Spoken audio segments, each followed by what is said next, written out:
Hai, aku Nuela. Aku dibesarkan oleh ibu tunggal bersama dengan saudara kembarku, Nancy. Ibu adalah CEO perusahaan kecantikan yang berhasil ia dirikan setelah ayah kami yang tentara meninggal. Lalu sangat terobsesi membuat kami tampil terbaik untuk menarik pelanggan. Tapi ibu cuma tak paham kalau aku tak gemar menempeli wajahku dengan makeup. Bahkan body lotion membuatku merasa seperti belut licin. Saudaraku Nancy sebaliknya adalah penggila kecantikan sama seperti ibu. Saat aku 13 tahun, ibu memecahkan satu kerat telur hanya untuk menggunakannya untuk masker wajah. Baiklah anak-anak, waktunya memanjakan wajah. Sementara dia sibuk mengoleskan hal menjijikkan itu ke wajah Nancy, aku menyelinap ke dapur untuk mengocok sisanya. Ibu lalu muncul dengan Nancy dengan masker konyol mereka itu. Ini giliranmu, Nuela. Kau menggorengnya. Nah, perut glowing lebih baik daripada wajah glowing, Bu. Tapi itu membuatmu makin cantik, membuat kulitmu bersinar. Dengar, Nuela, aku tak tahu apa untungnya kau membaca buku-buku bodoh itu sepanjang waktu.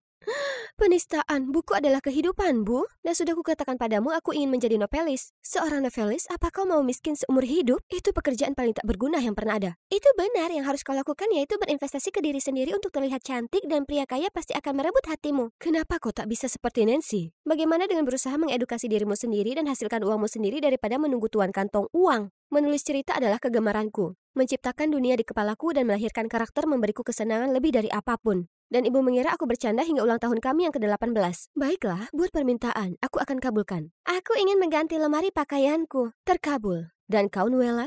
Aku ingin menjadi penulis tetap, Bu. Seperti Stephen King atau J.K. Rowling. Maaf Nuela, tapi permintaan itu tak akan pernah terwujud. Kau akan menjalankan bisnisku dan itu final. Bagaimana kau bisa putuskan kehidupanku untukku? Paling tidak Nancy mendapatkan kecantikannya. Dia bisa merebut pria kaya. Tapi kau tak begitu cantik. Aku hanya menjagamu. Itu menyakitkan. Ibu, aku ini sudah dewasa. Melihat aku tak mau kalah, ibu jadi dingin padaku. Dia menyuruhku bayar tagihan rumah dan tak sanggup menanggungnya, aku pindah. Tapi menjadi penulis tak semudah yang dibayangkan. Tak ada satupun yang mau menerbitkan bukuku. Dan di rumah, semuanya menjadi terlalu berat. Aku bahkan tak bisa membeli makanan layak setelah tak ada listrik di rumah. Aku tak punya pilihan lain kecuali cari pekerjaan paruh waktu supaya aku bisa mendanai diriku sendiri. Aku dipekerjakan sebagai kasir di Edgar's Market, jaringan toko bernilai miliaran di seluruh negeri. Dan begitulah aku bertemu Kit, rekan kasir, pria yang baik tapi... Hei Nuela, mungkin akhir pekan ini kita bisa... Aku tak tahu, pergi ke area permainan? Terima kasih, maksudku aku tak suka game, maaf. Lain kali, bye. Aku juga suka bergaul dengan Kit, tapi dengan hidupku yang lebih berantakan dari ledakan spaghetti, kencan tak ada di dalam daftar menuku. Rasa rinduku pada keluarga makin menjadi saat Natal semakin dekat. Kemudian suatu malam, entah tiba-tiba, ibu menelpon untuk memberitahu kalau Nancy akan menikah. Dia ingin keluarga berkumpul saat Natal, terakhir kali sebelum hari besar itu. Aku sangat bersemangat untuk bertemu mereka lagi. Yang aku tak tahu, di depanku ada drama yang mengubah hidup. Di perjalananku mencari taksi untuk ke rumah ibuku, aku menabrak seorang pria. Menyikirlah gadis kecil. Aku melihat sekilas tato ular di lengannya. Benar-benar membuatku takut. Orang-orang itu baru saja merampok salah satu toko Edgar's Market. Kau tahu apa? Apa? Yang mana? Yang ada di Broadway. Sepertinya ada yang menargetkan Edgar. Benar sekali. Ini bukan kali pertama toko Edgar dirampok. Aku berharap agar tempatku bekerja tak akan jadi korban. Dalam beberapa menit aku mengetuk pintu depan dan itulah saat Nancy dan pacarnya datang. Sebelum sempat kusapa, ibu membuka pintu dan memusatkan perhatian ke Nancy seolah aku tak terlihat. Nancy sayangku, aku sangat merindukanmu. Apa ini mobilmu? Itu mobil Rian, Ibu. Tak mungkin. Hai Rian, selamat datang di keluarga. Masuklah, kau pasti lelah mengemudi. Ibu bahkan tak memperhatikan kehadiranku. Begitu masuk, aku mengesampingkan sedikit rasa cemburu untuk bertanya kabar dengan Nancy. Nancy, kau terlihat baik. Trims, bagaimana denganmu? Apakah sekarang Stephen King atau semacamnya? Kuharap sesuatu yang lebih besar dari bisnis keluarga. Ya, Aku mendapat pekerjaan yang baik di perusahaan penerbit Panda. Apa? Itu kan perusahaan penerbitan terbesar di US. Kenapa kau tak cerita saat aku telepon? Itu kejutan Natal. Oh, Nuela, aku sangat senang. Aku punya ini untukmu, Bu. Bisakah kita makan? Aku lapar. Oke, jangan hakimi aku karena berbohong. Nancy secara nyata menindasku dengan pencapaiannya. Sementara kami makan siang, ibu mulai menanyai Rian pertanyaan seolah dia sedang wawancara pekerjaan. Jadi, Nancy bilang kau berasal dari keluarga yang berpengaruh? Ya, ayahku adalah Edgar, Anda tahu, CEO dari Edgar's Market. Saat berita mengejutkan itu, mulutku menolak makanan yang ada di dalamnya. Nuela, kau tak apa? Minumlah air cepat. Aku tak apa, Bu. Ya ampun, Rian adalah anak CEO, bos besar dari perusahaan tempatku bekerja? Tapi sepertinya dia tak mengenaliku. Masuk akal karena kami tak pernah bertemu karena departemenku ada di bagian bawah hierarki organisasi. Tapi bagaimana bisa aku bekerja sama dengannya di bawah atap yang sama tanpa ketahuan? Kuhabiskan sebagian besar malam itu memikirkan solusi. Dan sebelum pagi tiba aku sudah punya rencana besar. Dan rencana pertama itu dimulai dengan Kit yang menekan bel pintu kami. Halo, apakah Nona Nuela ada di dalam? Saya Kit, sopirnya. Sopir? Oh, kulihat kalian bertemu sopirku. Hanya salah satu dari banyak keuntungan bekerja di penerbit Panda. Sampai nanti. Segera saat kami tinggalkan rumah, aku berganti ke seragam kerjaku. Kit, kau penyelamat. Ada apa dengan semua drama ini? Apa salahnya memberitahu mereka kau adalah kasir? Kau tak akan mengerti. Aku tak bisa biarkan Nancy berada di atas angin sepanjang waktu. Dia punya segalanya berjalan mulus di hidupnya. Dan aku tak punya apa-apa. Kau punya aku, Nuela. Aku... Kau mau minum kopi sebentar? Tentu. Di hari yang sama, kami sibuk di kantor. Saat Rian berjalan masuk bertingkah seperti bos ke semua orang. Cepat, Kit, tutupi aku. Ada apa? Itu cuma anak CEO. Dia yang dipacari Nancy. Jika dia lihat aku, dia akan buka kedokku. Apa kau yakin dia mengencani Nancy? Karena dia berhubungan dengan manajer kita sekarang. Rian menduakan adikku dengan manajer kami? Aku mengintip di balik konter dan saat itulah kulihat Rian mojok dengan Katie si pirang. Aku mendekati rak di mana Rian berada, pura-pura menata sambil menguping. Penginapan Starlight 8 malam. Jangan terlambat, tampan. Jadi pria ini mentigakan adikku dengan manajer dan Katie? Aku sangat terkejut. Aku hampir membongkar penyamaranku, tapi aku kabur sebelum aku bisa terlihat. Aku bergegas pulang untuk memberitahu Nancy. Nancy, Rian itu tukang main perempuan. Kulihat dia dengan gadis. Kau melihatnya? Di mana? Kok bisa? Kau buntuti tunanganku? Tidak, aku... Sial, aku tak bisa beritahu dia aku kerja untuk perusahaan milik keluarganya. Aku dengar orang-orang mengatakan hal buruk tentangnya. Kau tahu? Hal yang sangat buruk. Mendengarkan rumor ya? Kau harusnya tahu lebih baik dari itu. Kurasa rasa irinya membuatnya tak berpikir jernih. Bukannya senang untukku, kau sibuk mengintai dan cari-cari keburukan dari tunanganku. Yang benar saja, Nuela. Jika aku tahu kau akan mengacaukan semangat Natal ini bagi kita semua, aku tak mungkin mengundangmu. Minta maaf sekarang. Tak mau. Dia itu ular. Aku bersumpah aku... Tutup mulutmu. Jika kau melanjutkan omong kosong ini, sebaiknya kau kemasi barangmu keluar dari sini. Sekarang keluarlah.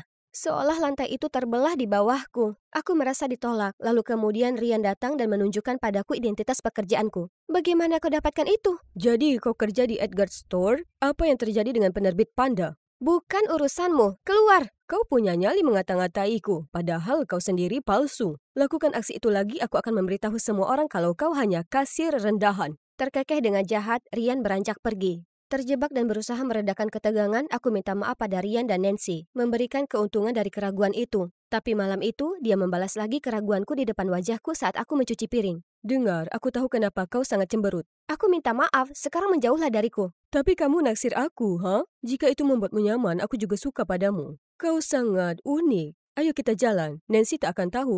Kutahan keinginan untuk memukulnya dengan panci. Sudah pasti. Dia bajingan dan Nancy perlu tahu. Jadi kuputuskan untuk ikut bermain. Mungkin aku bisa menjebaknya dan tunjukkan ke Nancy bukti kejahatannya. Oh Rian, dari mana kau tahu? Sejak aku menatapmu, aku membayangkan tentang kita.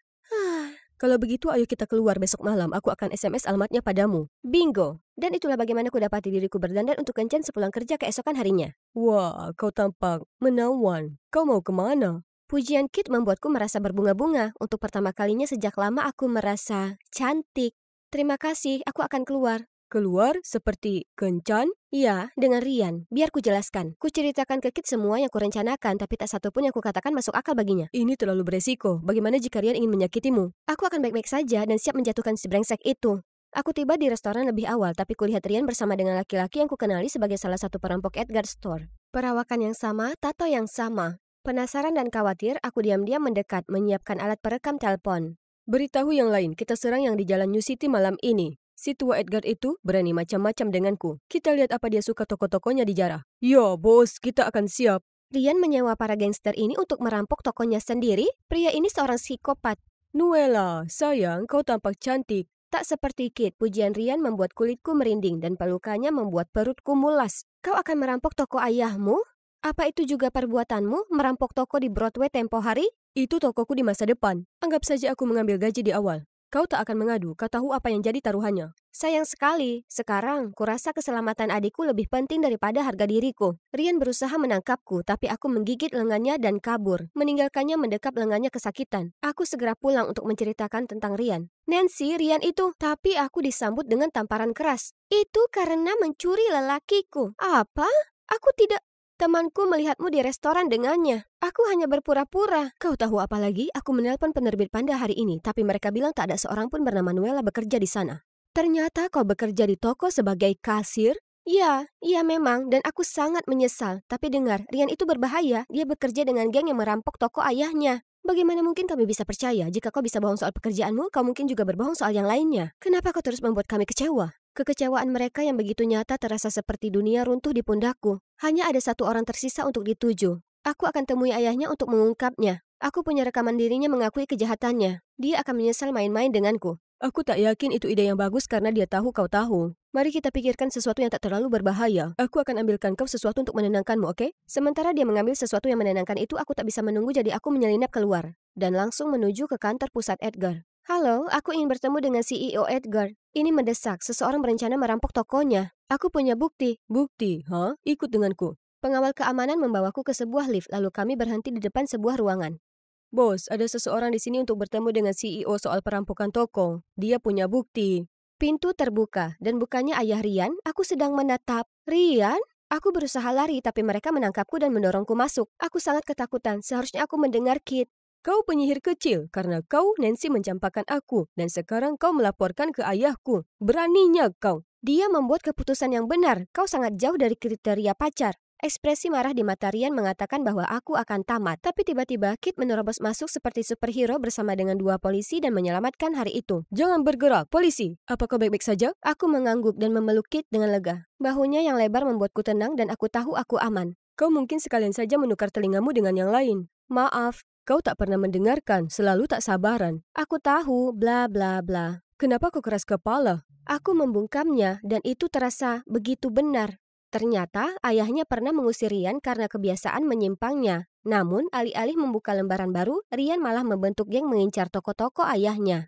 Sekarang Edgar berencana memberinya hukuman penjara untuk meredamnya. Berita petualangan heroikku menyebar seperti api, hingga sampai ke keluargaku bahkan sebelum aku sampai di rumah. Saat aku masuk ke rumah, ibu dan Nancy memelukku seakan aku pergi setahun.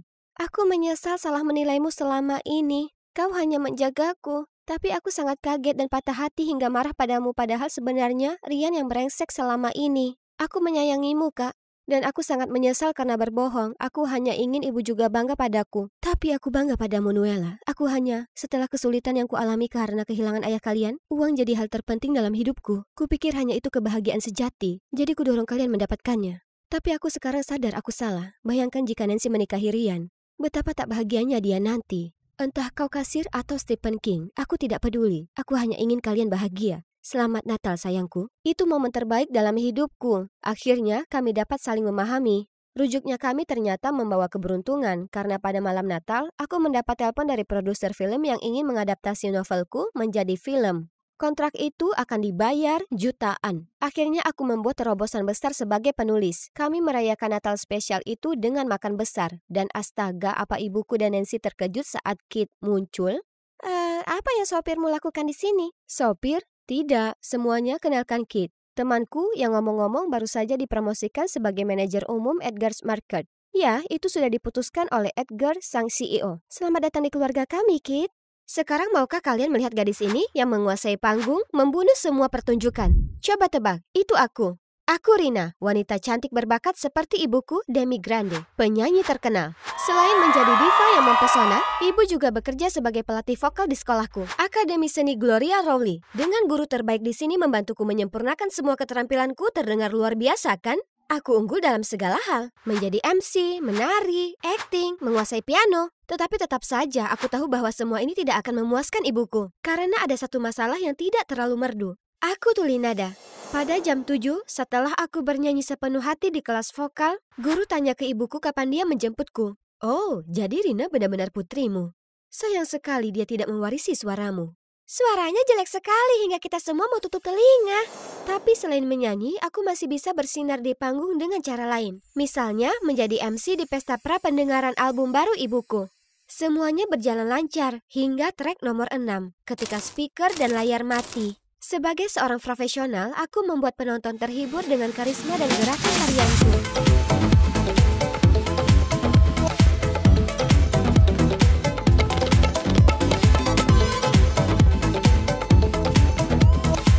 Rina, nyanyikan juga sebuah lagu untuk kami.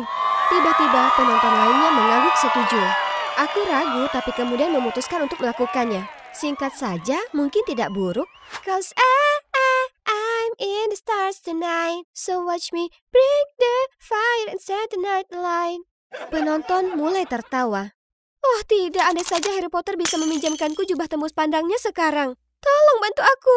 Tiba-tiba, Hai semuanya, maaf atas masalah teknisnya. Sepertinya ini juga mempengaruhi sistem suara, menyebabkan distorsi suara. Jadi, agar kalian semua tidak menunggu lebih lama lagi, mari kita tampilkan akustik untuk lagu berikutnya, di mana aku dan Ariana mendapat kehormatan tampil bersama Nona Demi Grande. Aku jamin kalian tidak akan bisa mendapatkan pengalaman ini di tempat lain. penonton bersorak begitu keras. Mereka pasti sudah melupakan penampilan burukku. Terima kasih Tuhan, semua orang pasti menikmati ini. Maksudku, siapa yang bisa menyalahkan mereka? Lihatlah dia, penyelamatku. Bukan Harry Potter, tapi Brian Wills, penyanyi terbaik dari Departemen Vokal Akademi kita. Di akhir acara, aku bergegas untuk berfoto dengan ibu, tapi sepertinya dia sedang sibuk. Aku kira aku akan menemuinya di rumah. Malam itu aku berada di kamarku melihat klip video dari pesta ketika videoku bernyanyi muncul. Aku menelusuri komentar. Jadi, suara indah Demi pasti tidak diwariskan. Dia bisa menari dan berakting, tapi pasti tidak bisa menyanyi. Akan lebih masuk akal jika Ariana adalah putri Demi. Saat itu, ibu berterima kasih atas keberhasilan acara tersebut dan melihatku kecewa dengan kata-kata itu. Tidak masalah Rina, nikmati saja tarianmu atau apapun yang kamu suka. Menyanyi bukan untuk semua orang. Kata-katanya terngiang di kepalaku. Aku putri seorang diva, namun suaraku seperti katak. Tidak mungkin mereka bisa menyanyi, lalu putri diva ini juga bisa menyanyi. Jadi aku daftar beberapa pelajaran menyanyi online. Lalu mendaftar sebagai penyanyi solo pembuka untuk konser tahunan akademi. Selama aku berlatih keras, maka aku akan berhasil seperti aku mengasah keterampilanku yang lain. Ibu melihatku berlatih dan berusaha membantu. Tapi sekeras apapun aku berusaha, aku selalu datang dengan irama yang salah. Aku bernyanyi seperti sedang membaca, berbisik ketika suara terlalu rendah. Suaraku pecah dan melengking ketika terlalu tinggi. Sayang, kenapa kamu tidak menyiapkan tarian saja? Itu lebih cocok denganmu. Serahkan nyanyian pada departemen vokal kami. Ariana pasti akan berhasil. Ariana ini dan Ariana itu. Aku putrimu, bukan dia. Aku harus bisa menyanyi. Aku sedang melihat daftar kandidat yang terdaftar dan merasa gugup. Tapi Brian muncul di sampingku. Oh, jadi kamu ingin mengikuti jalur menyanyi? Jika iya, aku akan selalu mendukungmu. Dia memberiku beberapa materi untuk pelatihan vokal dasar. Aku berpikir betapa manisnya dia ketika Ariana dan teman-temannya lewat. Oh, jadi kamu dan Brian mencoba untuk solo pembuka? Oh, tidak, hanya aku saja. Bagaimana bisa Brian bersaing dengan pacarnya? Ariana adalah pacarnya? Jadi Brian sama sekali tidak menyukaiku. Dia hanya bersikap sopan. Baik dia maupun ibu mengira aku hanyalah seorang tak berguna dan Ariana adalah pemeran utama. Jadi aku latihan siang malam untuk membuktikan mereka salah. Aku juga memposting klip pendek nyanyianku di forum dan berkata, jika orang memilihku, aku akan menampilkan pertunjukan besar yang penuh dengan nyanyian dan tarian. Keesokan harinya, sekolah mengumumkan 2 kandidat solo pembuka teratas. Ariana dan aku. Aku sangat gembira, tapi kemudian aku mendengar gumaman. Kamu benar-benar memilihnya? Aku hanya ingin melihat seberapa buruk suaranya. Jangan terlalu jahat, dia putri Nona Grande, tentu saja suaraku tertuju padanya. Tiba-tiba, Enid, gadis yang biasanya penakut ini muncul dan memberi selamat padaku. Jangan dengarkan mereka, Rina. Aku percaya hanya seseorang sebaik kamu yang pantas mewakili Akademi Seni Rowley di Gloria. Kata-kata baik Enid benar-benar memberiku kekuatan. Sekarang aku hanya harus terus berlatih. Aku sudah sangat dekat dengan tujuan sekarang. Akhir pekan itu adalah latihan terakhir sebelum babak seleksi. Aku sangat gugup dan ini pertama kalinya aku merasa seburuk ini di atas panggung. Aku tidak senyaman dan percaya diri saat menjadi MC atau penari. Aku bernyanyi dengan gemetar, tapi yang terpikir hanyalah tenggorokanku yang gatal. Aku tidak bisa mencapai nadanya. Apa aku mempraktekkan teknik yang salah? Tidak mungkin, aku sudah mengikuti semua instruksi yang diberikan Brian. Jika kamu tidak benar-benar ingin melakukannya, jangan memaksakan diri. Aku hanya merasa sedikit tidak enak badan hari ini, jadi aku tidak ingin memaksakannya. Jangan khawatir, aku punya pertunjukan luar biasa untuk semua orang di hari H. Oh, Brian, kemana saja kamu? Kita perlu mengulangi duet kita sekali lagi. Ariana lagi?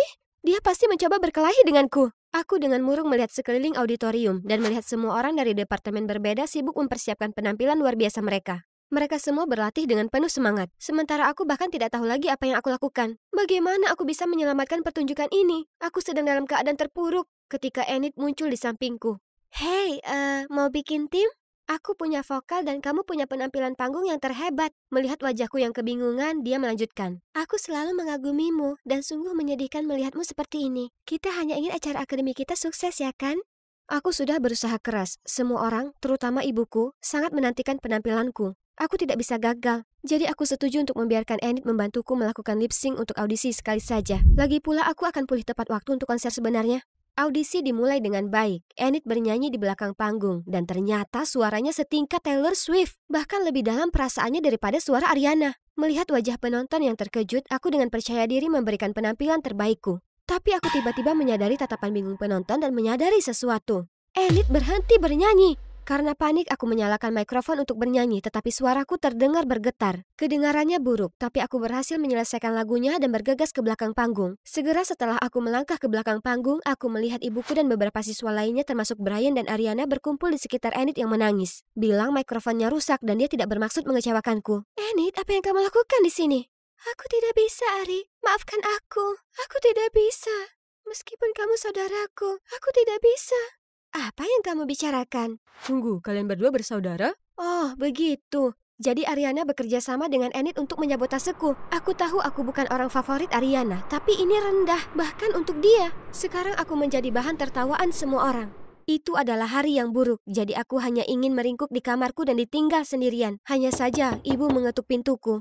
Sayang, bisakah kita bicara? Aku terlalu sedih untuk menjawabnya dan ibu pasti marah padaku karena dia tidak mengetuk pintu lagi. Aku tidak bisa menyalahkannya jika aku seorang ibu, anak perempuan yang buta nada sepertiku benar-benar membuat malu. Benar saja, keesokan harinya di sekolah, semua orang membicarakan 3 topik hangat. Yang pertama adalah sinkronasi bibirku. Rina bahkan tidak menyanyi dengan baik. Penampilannya sungguh sebuah lelucon. Tapi dia benar-benar penari yang hebat. Dia lebih baik fokus pada hal itu. Yang kedua, mereka mencurigai Ariana sebagai dalang yang menjebakku. Dan yang terakhir adalah keterkejutan melihat betapa dahsyatnya suara Enid. Sepanjang pagi itu, aku tidak bisa lepas dari gosip. Lebih buruk lagi, klip lip syncku diunggah secara online. Dan sekarang akademi dituduh lebih memfavoritkan putri seorang selebritis daripada bakat. Aku tidak pernah bermaksud hal itu mempengaruhi ibuku dan reputasi sekolah. Aku tahu aku perlu mencoba memperbaikinya, jadi aku memutuskan untuk meminta maaf di depan semua orang saat istirahat makan siang. Itu ideku untuk lip sync dan aku tahu itu bodoh. Maaf, aku seharusnya tidak melakukannya. Namun sebelum teman-temanku jawab, Enid angkat bicara. Rina, aku tidak bermaksud menggagalkan rencana lip sync. Ariana memohon padaku, tapi aku menolak. Itu benar-benar kejadian yang tidak disengaja. Hentikan aktingmu, aku tidak pernah memintamu melakukan itu. Aku tidak merekam obrolan kita karena aku mempercayaimu, karena kau saudaraku. Tapi ayolah Ariana, kamu tahu apa yang kamu katakan. Oh, kamu tidak merekamnya? Maka kerjaku sudah benar. Ariana kemudian mengeluarkan ponselnya dan memutar video. Kenapa kamu berbohong tentang lip sync? Santai, kamu harus berterima kasih kepadaku karena membantumu menghilangkan saingan. Aku tersentak kaget dan begitu pula yang lainnya. Aku tidak pernah mengira Enid yang manis dan penakut bisa diam-diam begitu licik. Enid tidak bisa berpura-pura tidak bersalah lagi, jadi dia putus asa dan menceritakan semuanya.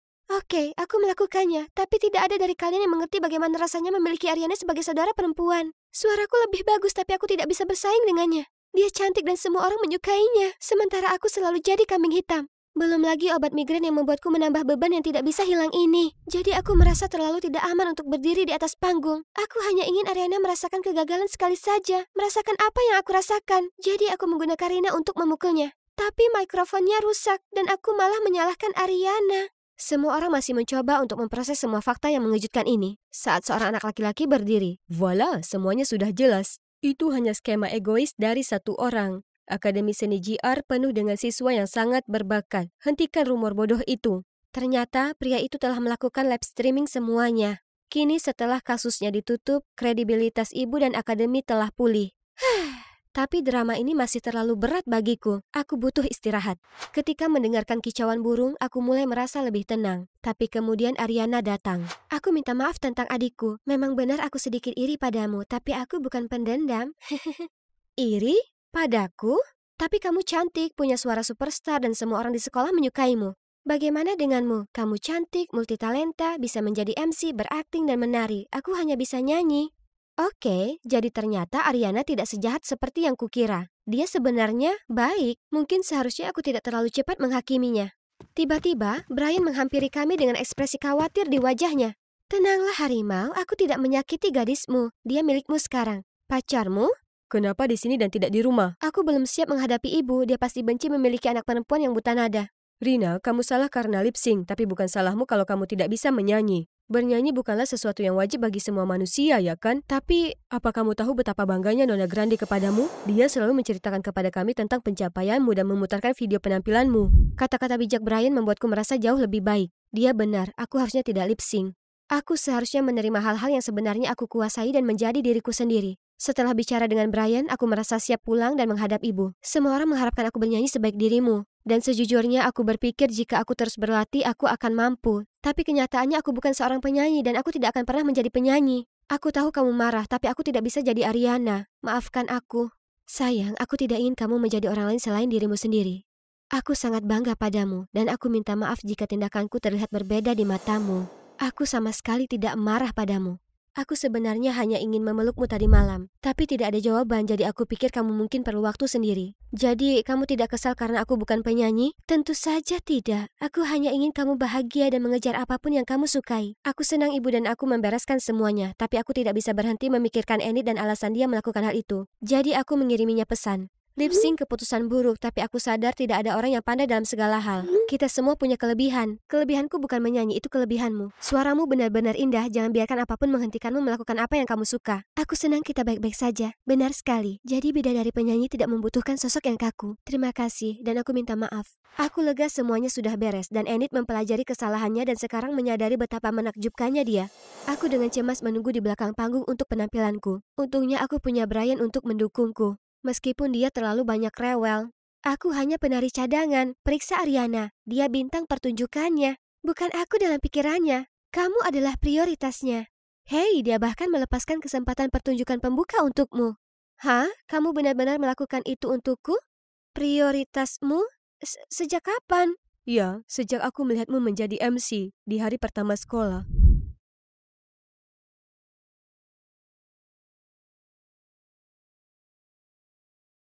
Aku merencanakan perampokan bank dengan orang-orang yang aku sewa secara online. Mereka mengaku mantan penjahat sehingga akan menjadi tangkapan besar. Kami identifikasi subjeknya, membaca naskahnya sekali lagi dan kemudian menuju bank. Namun sesampainya kami di sana, aku tidak bisa berbicara. Hai, namaku Jolie. Ingin tahu kok bisa aku merampok bank? Ayo, ku bawa kau ke perjalanan liar. Aku berasal dari keluarga bahagia dengan ibu dan ayah yang selalu menghujaniku dengan cinta tanpa syarat. Faktanya, mereka sangat sempurna. Aku rasa mereka tidak pernah berdebat tentang apapun. Semasa kecil aku diajarkan untuk menjadi orang baik dan mengutamakan sekolah untuk karir masa depan. Aku melakukan hal itu dan mereka sangat bangga. Namun, suatu hari aku pulang dan mendapat kabar mengejutkan. Ayah dan ibu akan bercerai. Tapi, kenapa? Sayang, ini yang terbaik untuk kita berdua. Ternyata kita tidak begitu cocok. Tidak cocok? Apa kamu baru mengetahuinya dalam semalam? Sayang, aku tahu ini sulit, tapi kita akan baik-baik saja. Aku janji. Tidak, kita tidak. Kita adalah keluarga yang hancur dan kalian bersikap seolah-olah itu bukan apa-apa. Apakah kalian peduli sedikit saja? Beberapa hari kemudian aku masih tidak bisa melupakannya. Sampai aku melewati restoran ini dan melihat sosok yang aku kenal. Apa itu? Ayah? Bergandengan tangan dengan wanita asing? Sungguh aneh. Ayah selingkuh dari ibu? Aku segera berlari pulang untuk memberitahu ibu. Tapi sesampainya di sana aku tidak tega mengungkapkannya padanya. Bu, kamu baik-baik saja? Hanya saja perceraian itu berat bagiku. Aku menghormati keputusan ayahmu, tapi ini sangat sulit bagiku. Kamu satu-satunya keluarga yang aku punya sekarang, Jolie. Tidak, dia salah. Aku tidak akan membiarkan dia menjadi mantan istri ayah yang bersedih. Aku akan mengembalikannya padanya. Begitu dia melihat bagaimana putri kesayangannya terkena dampak perceraian ini. Jadi, keesokan harinya, aku pergi ke taman dan memetik bunga di depan umum. Ya, tidak juga. Tapi, itu buruk kan? Lalu aku menyeberang jalan ketika ada tanda berhenti. Tapi polisi itu bahkan tidak peduli. Halo, aku melanggar hukum di sini. Baiklah kalau begitu, restoran Tuan Whitman, kita pergi. Aku tidak memesan apapun tetapi hanya menggambar seluruh dindingnya dengan kapur. Nah, kalian tidak ingin hal itu bertahan selamanya, bukan? Tapi Tuan Whitman muncul dan mengucapkan terima kasih kepadaku. Karena aku memberinya ide terbaik untuk menghibur anak-anak saat makan di restorannya. Karena frustrasi aku membaca seluruh buku di toko buku tanpa membayar. Buang sampah sembarangan bahkan menendang tong sampah. Tapi sepertinya tak seorang pun mengakui perbuatan burukku. Jadi aku menonton beberapa film kriminal secara berlebihan untuk mengaktifkan kejahatanku. Aha, perampokan. Itu sebabnya aku mempekerjakan idiot ini. Gold Beach Bank and Trust. Bukan Gold Beach toko topi, bodoh. Maaf, salahku. Kami tetap melanjutkan perampokan dan berhasil mencuri banyak topi dan aku memastikan untuk secara tidak sengaja menjatuhkan dompetku dengan ID-ku di dalamnya. Keesokan harinya aku pulang sekolah dan melihat pemilik toko mengamuk pada ayah, menuduhnya melakukan pola asuh yang buruk. Tapi anehnya ayah tetap tenang dan hanya membayar semua topi yang kucuri. Apa? Bersiaplah, kamu dan aku akan makan malam di luar malam ini. Ada seseorang yang aku ingin kamu temui. Biar ku tebak, itu adalah cewek sampingan yang kulihat kemarin. Jolie, ini... Aurora, aku teman ayahmu. Aurora, kita harus memberitahunya. Oh, jangan. Aku sudah tahu. Kalian berdua berselingkuh, kan? Jolie, jaga kata-katamu. Kenapa? Karena itu kebenarannya? Ayah hendak mengatakan sesuatu tapi Aurora menghentikannya. Aku tidak percaya kamu melakukan ini pada ibu. Aku berlari keluar dari sana dan bersembunyi di gang ini, menangis dengan hati yang sakit saat melihat beberapa pria yang terlihat samar. Mereka membawa koper penuh uang dan terus melihat sekeliling dengan hati-hati. Tiba-tiba aku menginjak sebuah squishy dan itu menimbulkan suara paling keras dan membuat mereka semua menoleh ke arahku. Aku segera lari sebelum mereka melihatku dan menabrak seseorang. Siapa itu? Tunjukkan dirimu. Pria itu langsung memahami situasinya dan menyembunyikanku. Hanya seekor kucing, lalu. Setelah geng itu pergi, aku melangkah keluar untuk berterima kasih padanya dan kekasihku yang sungguh pujaan hati. Tadinya aku akan menawarkan untuk membayarnya kembali, tetapi dia mengabaikannya dan pergi. Sangat keren. Kemudian aku sampai di rumah dan melihat ibu berkemas. Katanya dia akan segera pindah. Dan ayah bahkan tidak menghentikannya. Tiba-tiba aku menyadari sesuatu. Gambar ibu dan Aurora. Bu, kamu kenal wanita ini? Aurora? Ya, kami sudah berteman sejak SMP. Teman? Dia bukan temanmu. Dia dan ayah berselingkuh di belakangmu. Ini sudah berakhir, kan? Tidak, Bu. Kamu harus membela diri sendiri. Jika kamu tidak melakukan apapun, aku yang akan. Hanya ada satu cara sekarang. Libatkan sekolah. Jika mereka lihat siswa yang dapat nilai S sepertiku tiba-tiba berubah jadi pemberontak, mereka akan bicara dengan ayah, kan? Tapi tentu saja aku perlu memastikan perbuatan burukku kali ini sah. Tiba-tiba aku melihat semua orang berdengung. OMG, apa kamu dengar? Kami mendapat murid pindahan baru dan dia mempunyai sifat anak nakal. Beritahu aku tentang itu. Dia menjadi topik terpanas sejak dia tiba di sini.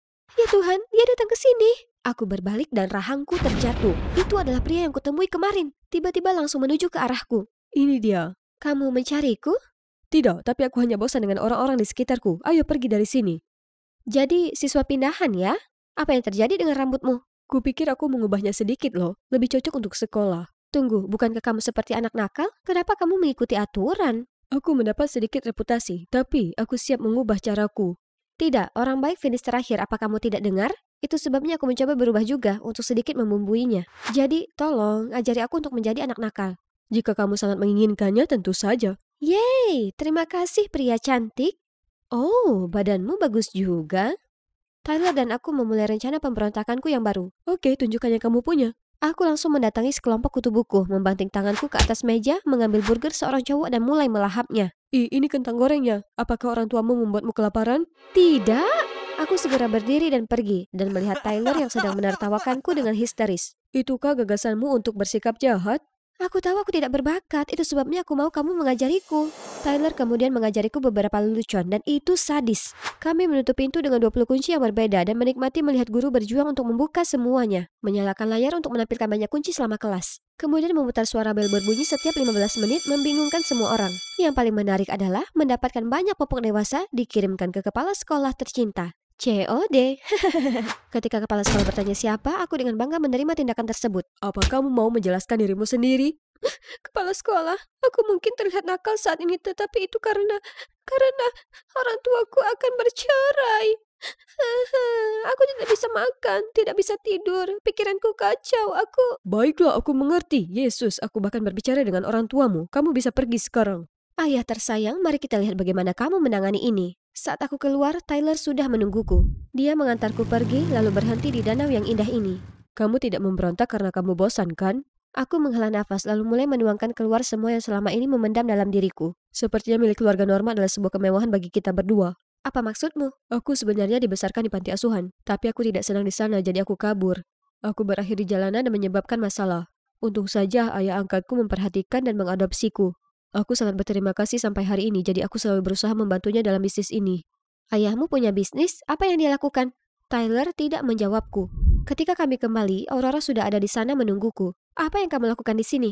Ayahmu melakukan perjalanan bisnis dan memintaku datang untuk menjagamu selama beberapa hari. Tidak, terima kasih. Aku bisa menjaga diriku sendiri. Dan siapa pemuda ini? Apa kita pernah bertemu sebelumnya? Bisakah kamu berhenti mencampuri urusanku? Tidak percaya ayah masih melanjutkan perceraiannya setelah pertemuan dengan kepala sekolah. Dan aku terjebak dengan wanita menyebalkan ini. Hanya tidak membiarkanku meninggalkan rumah dan bahkan memerintahkanku untuk memberlakukan jam malam dari senja hingga fajar. Kamu tidak akan melihat orang itu, dia bermasalah. Tolonglah, kamu bukan ibuku. Jadi aku terus bertemu dengan Tyler, tapi anehnya setiap kali aku mengajak jalan-jalan di rumahnya, dia selalu terlihat ragu-ragu. Jadi suatu kali aku pergi ke rumahnya untuk memberinya kejutan, tapi saat melihatku dia terlihat sangat khawatir. Kamu ngapain? Kamu tidak seharusnya datang ke sini. Kita kedatangan tamu hari ini. Aku berbalik dan terpaku melihat pria samar dari gang. Lalu, aku ayah Tyler. Kamu pasti... Jolie. Oh, benar, Jolie. Tyler bercerita banyak tentangmu padaku. Ayo masuk, jadilah tamuku. Tapi Tyler menarikku keluar dari sana. Kami berhenti di taman terdekat ketika dia akhirnya sedikit santai. Pria itu adalah ayah angkatmu? Ya, aku tidak bisa mengatakan yang sebenarnya padamu. Aku khawatir kamu tidak mau mengenalku lagi. Itu tidak benar. Kamu tidak mengerti. Dia menjalankan bisnis terlarang dan sekarang dia memintaku untuk mengambil alih. Aku tahu aku sangat berhutang budi padanya, tapi aku tidak ingin melakukan sesuatu yang ilegal. Kalau begitu jangan, hanya karena dia membesarkanmu bukan berarti kamu harus melakukan segalanya atas perintahnya. Terutama melanggar hukum, kan? Tyler mengangguk tapi masih tampak gelisah. Malam itu, Tyler mengantarku pulang ke rumah ketika tiba-tiba aku melihat wajah yang kukenal. Aku menyuruhnya menurunkanku di sana. Di dalam, Aurora sedang duduk bersampingan dengan seorang pria. Keduanya tampak berpakaian lengkap. Di seberang meja ada orang lain. Apa yang dia lakukan? Sudah aku bilang, sepasang cincin berlian terbaik ini sangat cocok untuk pernikahanmu. Benar, kita hanya menginginkan yang terbaik untuk pernikahan kita, kan sayang? Pernikahan? Keduanya, dia 2 kali mengatur waktu ayahku. Aku segera merekam percakapan mereka dan pulang. Ayah harus kembali malam ini dari perjalanan bisnisnya.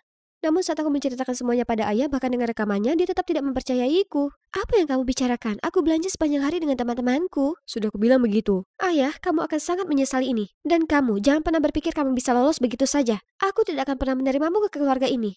Besok pengadilan akan memutuskan dengan siapa aku akan tinggal. Aku tahu apa yang harus dilakukan. Aku tidak bisa berada di rumah ini lebih lama lagi. Di pengadilan aku berdiri yang mengejutkan semua orang dan mengungkapkan bagaimana aku dianiaya di rumah bersama ayah dan Aurora lalu meminta untuk tinggal bersama ibu. Hakim kemudian menanyakan pendapat ibu.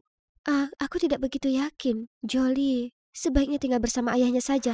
Aku benar-benar kecewa. Ibu bahkan tidak mau berjuang untukku. Sesampainya di rumah, ayah langsung menggila padaku sementara Aurora kembali melakukan aksi manisnya. Saat itu aku mendapat pesan dari Tyler, meminta untuk bertemu, jadi aku bergegas keluar dari sana. Tidak, Jolie, tunggu. Ketika aku tiba, Tyler tampak terkejut. Jolie, apa yang kamu lakukan di sini? Miho, aku menggunakan ponselmu untuk memintanya datang ke sini. Lalu kemudian memberitakan komplotannya untuk mengikatku. Aku sedang berjuang untuk melarikan diri ketika seseorang bergegas ke arah kami. Lalo! Tunggu, Aurora? Dia kenal gangster ini? Lepaskan dia sekarang, atau polisi akan tiba di sini sebentar lagi. Terima kasih untuk agen Intel Nona DIE. Kami akan pergi, tentu saja dengan putrimu. Jika kamu ingin menyelamatkannya, isi tempatnya. Agen DIE? Seperti polisi yang menyamar? Baiklah, bawa aku saja. Geng Lalo mengikatnya dan mendorongnya ke dalam van. Hahaha, benar sekali. Boys, ambil juga bocah ini. Jangan biarkan satupun saksi di TKP. Kita sudah sepakat, Lalo. Serius? Tak ingat? Dia memerintahkan Tyler untuk pergi sementara sirine polisi semakin keras. Tiba-tiba Tyler balik arah. Apa yang sedang kamu lakukan? Bukan itu jalannya. Sementara perhatian mereka teralihkan, Aurora mengeluarkan alat serbaguna di sakunya dan mulai memotong tali di tanganku. Aku melakukan hal yang sama padanya. Tyler kemudian berhenti tiba-tiba, Lalo dan kawan-kawan kehilangan keseimbangan dan terjatuh ke lantai. Polisi segera mengepung van dan menangkap para penjahat tersebut. Jolie, kamu baik-baik saja? Kamu tidak terluka dimanapun, kan? Ya, terima kasih telah menyelamatkanku. Dan aku minta maaf karena bersikap kasar. Hanya saja, aku belum siap untuk move on dari perceraian. Sayang, ada sesuatu yang sangat penting yang ingin kuberitahukan padamu. Aku ibu kandungmu. Apa katamu? Jin adalah ibu kandungku. Tidak, sayang. Dia temanku. Aku tahu ini semua membingungkan, tapi dengarkan saja. 16 tahun yang lalu, ayahmu dan aku melahirkanmu. Namun setelah melahirkan, aku harus pindah ke Meksiko untuk menangani kasus penyelundupan berlian berantai yang disebabkan oleh Lalo. Dan Jin menawarkan bantuannya. Aku pikir kamu pantas mendapatkan keluarga bahagia yang normal. Jadi aku menerima bantuannya dan memintanya untuk pindah ke rumah kami. Bertahun-tahun kemudian, karena mengira kasus ini akhirnya ditutup, aku kembali ke rumah dan bersiap untuk bertemu kembali denganmu dan ayahmu. Tapi tiba-tiba aku mendapat kabar bahwa organisasi Lalo masih beroperasi dan telah pindah ke Amerika. Aku tidak bisa mengambil risiko membahayakanmu. Jadi aku menyembunyikan kebenaran darimu. Tapi bagaimana dengan orang yang membicarakan pernikahan denganmu? Oh, itu Alejandro, rekanku. Kami hanya berpura-pura menjadi pasangan untuk penyelidikan. Oh, aku tidak menyangka kamu telah melakukan begitu banyak hal untukku. Tentu saja, kamu adalah putriku. Terima kasih, Bu. Akhirnya semuanya menjadi jelas. Tapi saat kami sampai di rumah, ibu, maksudku Jin, tiba-tiba datang menyeretku pergi. Kamu adalah putriku, tidak ada yang bisa membawamu pergi dariku. Hanya karena kamu membesarkan Jolie bukan berarti kamu boleh melakukan apapun padanya. Jika kamu mencintainya, kamu hanya menginginkan yang terbaik untuknya. Jin kemudian menangis, mengungkapkan bahwa dia telah kehilangan kemampuan reproduksinya. Dia sangat bahagia karena aku harus menjaganya dan memperlakukanku seperti putrinya sendiri. Hei, jangan khawatir, kamu akan selamanya menjadi ibuku. Aku memberikan pelukan terbesar pada Jin. Saat itulah aku menyadari Tyler bahagia untukku tetapi juga sedih di saat yang sama. Tiba-tiba aku menyadari dia tidak punya keluarga lagi. Aku punya ide, kenapa kamu tidak mengadopsi Tyler ke rumahmu? Tyler dan Jin saling berpandangan dan senyum cerah muncul di wajah mereka. Semuanya akhirnya menjadi baik-baik saja. Aku sudah berusaha mengejar ibu dan menebus tahun-tahun yang hilang itu. Tapi aku juga tidak melupakan ibu keduaku. Tyler, atau haruskah aku bilang pacarku? Sekarang tinggal bersama Jin dan dia mengantarku mengunjunginya. Aku sangat bahagia akhirnya memiliki keluarga yang penuh kasih sayang dan pacar yang nakal. Hanya saja kali ini kami tidak berusaha menjadi jahat lagi. Annyeonghaseyo, aku Minji dari Seoul. Apa kalian percaya teori konspirasi itu nyata? Karena aku percaya. Sebelum kuberitahu kalian cerita paranormalku, silakan like dan subscribe. Tak banyak yang bisa diceritakan tentang diriku. Aku ini pemalu dan introvert, tapi yang terpenting aku punya ambisi besar terhadap webtoon. Kategori horor. Ini cukup unik, bukan? Aku tak tidur semalaman untuk itu. Ayo berlutut di lorong selama 30 menit. Sekarang juga. Oh, sial. Si Sera Minji melakukannya lagi. Dia ingin menakuti seluruh kelas dengan gambar-gambar jelek itu atau semacamnya? Jelek? Ya, tapi tak sejelek nenekmu. Seluruh kelas terkesiap mendengar kata-kataku yang tak sopan. Tapi itu salah cewek itu. Salah Subin duluan. Tak peduli seberapa besar investasi yang kukeluarkan, akhirnya hanya jadi kesempatan lain bagi Subin dan pengikutnya untuk menertawakanku. Dan ya, berkat kemampuan komunikasiku yang buruk, tak seorang pun mau jadi temanku. Ya, kecuali Hajun, teman masa kecilku. Dia selalu baik padaku. Belum lagi dia tampan, ramah, dan pintar. Kalian bisa tahu kalau aku naksir dia, kan? Tapi tentu saja aku tak punya nyali untuk memberitahunya. Suatu hari aku sedang bersepeda berkeliling saat tiba-tiba kulihat brosur dari penerbit Blackwood, penerbit terbesar di webtoon. Mereka sedang mencari kolaborator komik. Oh wow, bisa kukirim milikku ke mereka. Tapi apa aku punya peluang? Aku yakin kandidatnya jauh lebih berbakat dariku.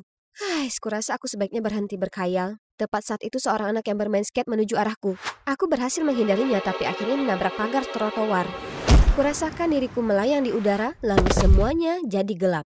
Saat kubuka mata, aku dapati diriku berada di ranjang rumah sakit. Ibu dan ayahku ada di sampingku. Mereka terlihat seakan tak percaya. Kemudian menangis. Minji, sayang, akhirnya kau tersadar juga. Terima kasih Tuhan, kau berada dalam keadaan koma sebulan penuh. Kami sangat khawatir. Tunggu dulu. Aku koma selama sebulan penuh? Apa aku begitu serius terluka? Butuh beberapa hari untuk pulih dan memproses semua ini sebelum bisa kembali bersekolah. Tapi anak-anak ini bahkan tak menyadari aku melewatkan kelas selama sebulan. Tapi tiba-tiba seseorang memeluk punggungku. Subin? Kau di sini, Uri Cinggu. Ayo kita belanja hari ini. Gaun yang kau pilihkan baru-baru ini sangat sempurna untuk kencanku. Gaun apa? Apa aku berteman dengan para cewek jahat ini sekarang? Dan tak hanya mereka, semua orang sepertinya mendadak bersikap ramah padaku. Mereka memberiku cookies, membawakan nampan makananku, dan bahkan meminjamiku buku. Itu aneh, tapi cukup menyenangkan. Kecuali satu-satunya orang yang kupedulikan mengacuhkanku begitu saja. Hei, Hajun, tunggu. Apa kau baik-baik saja? Aku tak apa, toh itu bukan urusanmu. Oh, aku cuma mau tahu kabarmu. Apa mungkin hari ini bisa lebih aneh lagi? Dan memang, saat aku pulang, aku tiba-tiba menerima sebuah email dari penerbit Blackwood. Selamat. Komik digitalmu sekarang resmi diterbitkan di website kami. Untuk merayakan kesuksesanmu, silakan datang ke kantor kami besok. Hah? Apa ini prank? Dengan cepat kuperiksa dan ternyata bukan. Komikku benar-benar menjadi tajuk utama. Tapi bagaimana bisa? Kukumpulkan semua keberanian dan pergi ke penerbit. Selangkah masuk dan aku terkesima dengan semua fasilitas. Semua begitu baru bagiku. Tapi kemudian, sekelompok orang berkerumun di sekitarku dan mengoceh tanpa henti padaku. Seolah mereka sudah mengenalku sebelumnya. Ya, grup cowok favorit kita BOF, Boys Over Flowers mengadakan konser malam ini. Para opa ini membuat hati imoku ini berdebar tak karuan. Hei, kau sebaiknya ikut kami. Ini akan seru sekali. Oh, tapi bukankah para cowok itu hanya lip sync dan menari dengan setengah hati? Aku bahkan mendengar orang-orang berkata buang-buang uang datang ke konser mereka. Guys, apa aku salah berucap? Tiba-tiba, bulu kuduku berdiri. Ada tangan seseorang melingkar di pinggangku. Bubuku ada di sini. Mesum! Aku berbalik dan menamparnya di wajah. Oh, kenapa kau lakukan itu? Itu aku yang seharusnya bertanya. Kenapa kau menyentuhku? Apa kau serius? Tunggu, apa kau masih ngambek denganku? Apa? Aku minta maaf, oke? Sekarang pacarmu ini siap untuk dipeluk. Pacar? Terakhir kali yang ku tahu aku masih sangat naksir Hajun. Bagaimana bisa aku memilih si Dendi ini? Cowok itu sangat menempel. Dia tak mau tinggalkanku sendiri barang sejenak. Apa kau tak punya pekerjaan untuk dilakukan? Pekerjaan? Aku ada. Aku merawat karya seni di hidupku. Kamu? Tentu saja. Dia juga terus memaksa melihat draft webtoonku untuk membantuku memolesnya. Bantu pantatku, dia cuma mengacaukannya. Belum lagi semuanya benar-benar baru bagiku, tapi semua orang bersikap seolah aku sangat terbiasa dengan semua ini. Ini tak terasa benar. Kemudian di hari itu kuceritakan pada orang tuaku tentang hal ini dan mereka bilang kata dokter memang ada kemungkinan hilang ingatan dikarenakan cedera otak. Masuk akal. Tapi kenapa mereka semua sepertinya gelisah? Selama beberapa hari berikutnya aku coba mengatasi kehidupan baruku, meskipun itu sama sekali tak masuk akal. Misalnya sekarang aku mendapatkan tempat duduk favoritku di kantin. Kalian para kutu buku duduk di tempat Minji. Pindah. Dan sepertinya sekarang aku punya hobi baru, membolos sekolah. Ada masalah apa? Kau sudah melakukan ini berulang kali sebelumnya. Kenapa aku bahkan melakukan ini? Hajun di sisi lain tetap menjaga jarak denganku. Hingga hari ini kami ada diskusi tugas. Ku coba memecah suasana, tapi dia hanya menjawab dengan dingin. Kenapa kau di sini? Selama sebulan penuh kau mencampakkanku untuk bergaul dengan teman-teman kerenmu. Dan sekarang kau tiba-tiba ingin berbicara denganku lagi? 1 bulan? Apa maksudmu? Kau tiba-tiba berubah 180 derajat dan menjadi si pencari perhatian. Kau bahkan lakukan prank bodoh kepada para cewek jahat itu dan membuat mereka memujamu sebagai pemimpin mereka. Tapi aku sedang koma selama sebulan penuh. Kau bercanda ya kan? Tidak, untuk apa aku bercanda seperti itu? Kalau begitu siapa Minji yang kulihat setiap hari di sekolah selama sebulan? Apa dia mengatakan aku berada di satu tempat secara bersamaan? Bagaimana itu mungkin? Hajun muncul dengan sekumpulan teori konspirasi kemudian menyimpulkan kalau ada seorang penipu. Dan dia telah menggantikanku selama aku berada di rumah sakit. Itu masuk akal, tapi juga aneh di waktu yang sama. Melihat betapa paniknya aku, Hajun dengan lembut menenangkanku mengatakan dia akan membantuku menyelesaikan ini. Aku tahu dia masih peduli padaku jauh di lubuk hati. Sementara kami berdiskusi, Subin dan pengikutnya datang menyela kami. Hei Miji, apa yang kau lakukan dengan si kutu buku ini? Ingat pertemuan grup kita hari ini dengan cowok SMA Ansan? Pertemuan? Oh tidak, kurasa aku tak bisa. Tentu saja dia ingat, boleh aku ikut, aku akan diam saja. Baiklah, sekarang bergegaslah. Shh, apa rencanamu? Penipumu itu pasti sudah tahu pertemuan ini, jadi dia mungkin ada di sana. Ini kesempatan kita untuk menangkapnya. Tapi penipu itu tak bisa ditemukan dimanapun. Sementara aku terjebak dengan para cowok yang terobsesi diri mereka sendiri. Mana gayamu, Minji? Perkenalkan dirimu. Oh, hai, aku Minji. Kalian bisa panggil aku Sugar Minji. Karena aku manis seperti pai dan kalian pastinya ingin mencoba. Seluruh ruangan hening terdiam. Kau cewek yang tak bisa menggoda. Pantas saja aku tak bisa mengencani siapapun. Semua orang menertawakanku. Untungnya Hajun meraih tanganku dan membawaku keluar dari sana. Di sini jauh lebih baik. Tapi aku tak bisa memikirkan bagaimana hidupku berubah karena penipu itu. Kau tak apa, jangan paksa dirimu ke bentuk yang tak sesuai dengan dirimu. Kau istimewa karena siapa dirimu. Dan aku lebih suka dirimu yang ini daripada penipu itu. Bisa kurasakan sesuatu yang bergejolak dalam perutku. Aku sangat lega aku selalu punya dia di sampingku.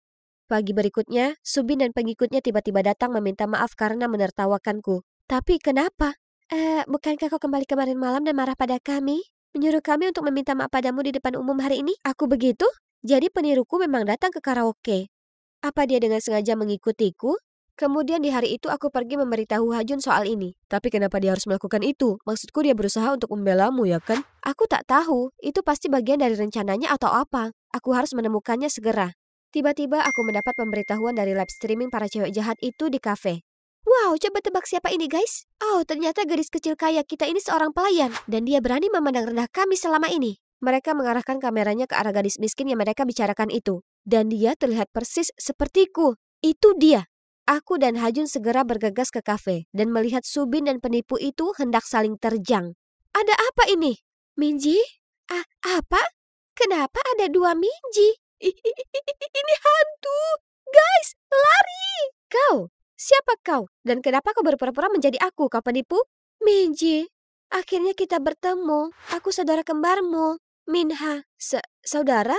Apa kita berhubungan darah? Tapi ibu dan ayah tak pernah memberitahuku aku punya saudara yang lama hilang. Karena kau diadopsi. Mereka tak tahu kau punya saudara kembar yang baru saja diadopsi sebelum dirimu. Kau bohong. Aku tak bohong. Aku juga tak tahu soal ini hingga ibuku berada di penghujung usianya. Ibu sudah lama sakit, jadi suatu hari dia memanggilku datang ke tempat tidurnya. Memberitahuku kebenarannya sebelum menghembuskan napas terakhir. Setelahnya aku datang mencarimu, tapi kau sudah berada di rumah sakit saat itu. Kau memang terbangun setelah operasi, tapi begitu kau melihatku, kau langsung mengalami kejang dan kembali koma. Aku dan orang tuamu setuju bahwa yang terbaik bagimu jika aku tetap menjauh dan menunggu hingga kau benar-benar pulih. Sementara kau memutuskan untuk menjalani hidup untukku? Percaya atau tidak, aku sebenarnya ingin tahu seperti apa saudara kembarku yang telah lama hilang. Bagaimana keadaannya? Ternyata kau adalah artis komik yang sangat berbakat, tapi kau selalu merasa tak nyaman. Dan kau juga tak berhubungan baik dengan anak-anak di sekolah. Jadi aku ingin membantumu, mengirimkan rencana webtoonmu, bekerja di penerbit, dan memperbaiki kendaraan para cewek jahat itu. Aku hanya mengikuti arus dan akhirnya malah terlalu larut. Sungguh, apakah juga terlalu dengan mengencani sembarang cowok atas namaku juga? Dan bagaimana dengan sekolah? Apa orang tuaku setuju dan membiarkanmu menggantikanku? Itu ideku dan aku membujuk mereka. Mereka hanya khawatir tentangmu. Aku tak meminta satupun dari ini sejak awal. Berkat dirimu sekarang aku menjadi orang asing di kehidupanku sendiri. Kau senang sekarang? Kemudian aku berlari pergi, tak pernah ingin melihatnya lagi. Tetap saja, bagian terburuknya orang tuaku berbohong padaku. Kenapa kalian lakukan ini? Kalian tak memberitahuku kalau aku diadopsi dan kalian biarkan orang asing menggantikanku? Apa kalian sungguh melihatku sebagai anak kalian? Minji, sayang, tentu saja kau anak kami. Tak ada yang bisa mengubah itu. Kami takut kalau kau akan sedih jika mengetahui kau diadopsi. Kami mencintaimu lebih dari yang kau bayangkan. Ini terlalu berat untuk dijalani, tapi aku harus kuat dan tetap fokus. Tapi segera bisik-bisik sampai ke telingaku. Apa kau perhatikan Minji akhir-akhir ini berbeda?